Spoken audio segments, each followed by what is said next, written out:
Hello बच्चों, let's read the question. बच्चों question में पूछ रहा है what should be the mass by volume percent of a solution which is 20% mass by mass, density of solution is 1.02 ग्राम पर millilitre.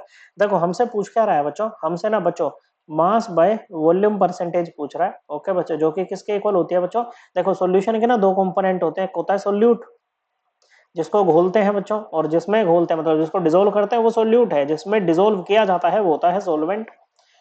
Okay बच्चों, अब ये जो जो हमारी मेनली कंसंट्रेशंस होती है ना बच्चों, जैसे ये मास बाय वॉल्यूम परसेंट है बच्चों, ये सोल्यूट के रेस्पेक्ट में होती है बच्चों। ओके, मतलब सोल्यूट के टर्म्स में डिफाइन होती है। जैसे कि बच्चों मेन चीज यहाँ पर सोल्यूट है, यहाँ पर क्या लिखेंगे बच्चों, इसको लिखेंगे मास ऑफ सोल्यूट, और सोल्यूट का मास लेते हैं यहाँ पर ग्राम में upon volume of solution. Okay बच्चों, volume of solution in millilitre multiplied by 100। Okay बच्चों, तो देखो उसके अलावा हमें क्या दे रखी है बच्चों, मास बाय मास परसेंटेज दे रखी है, और ये किसके इक्वल होती है बच्चों, ये होती है मास ऑफ सोल्यूट ग्राम में ले लो बच्चों। तो आपको नीचे सोलवेंट इसका सॉल्यूशन का मास लेना पड़ेगा, और वो भी आप ग्राम में ही लोगे। मास of solute upon mass of solution in gram multiplied by 100 बच्चों।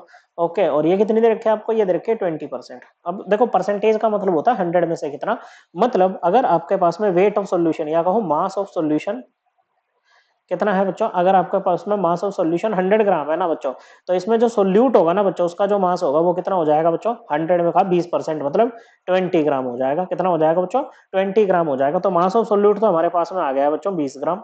ओके बच्चों, क्या आ गया है बच्चों, 20 ग्राम। वॉल्यूम ऑफ सॉल्यूशन हमें निकालनी पड़ेगी। अब देखो मास ऑफ सॉल्यूशन हमारे पास में है, और उसके अलावा डेंसिटी ऑफ सॉल्यूशन भी हमारे पास है। कितनी बच्चों, 1.02 ग्राम पर मिलीलीटर है बच्चों। ओके बच्चों, क्या है, 1.02 ग्राम पर मिलीलीटर। अब डेंसिटी क्या हो जाती है बच्चों, डेंसिटी हो जाती है मास अपॉन वॉल्यूम। तो यहां से हम वॉल्यूम निकाल सकते हैं बच्चों बड़े ही आराम से। तो क्या हो जाएगी, mass of solution which is 100 gram divided by its density which is 1.02 ग्राम पर मिलीलीटर बच्चों। ग्राम से ग्राम गया बच्चों, मिलीलीटर में आंसर आ जाएगा। इसको कैलकुलेट करेंगे तो आ जाएगा 98.0392 मिलीलीटर। ओके बच्चों, पुट कर दो 98.0392 मिलीलीटर मल्टीप्लाइड बाय 100, और जब परसेंटेज लिखते हैं तो उसमें यूनिट्स नहीं लगाते हैं बच्चों। ओके, इसको कैलकुलेट करेंगे तो आ जाएगा आपका कितना, 20.4%। So correct answer option D. I hope आपको एकदम क्लियर हो गया होगा। थैंक यू बच्चों।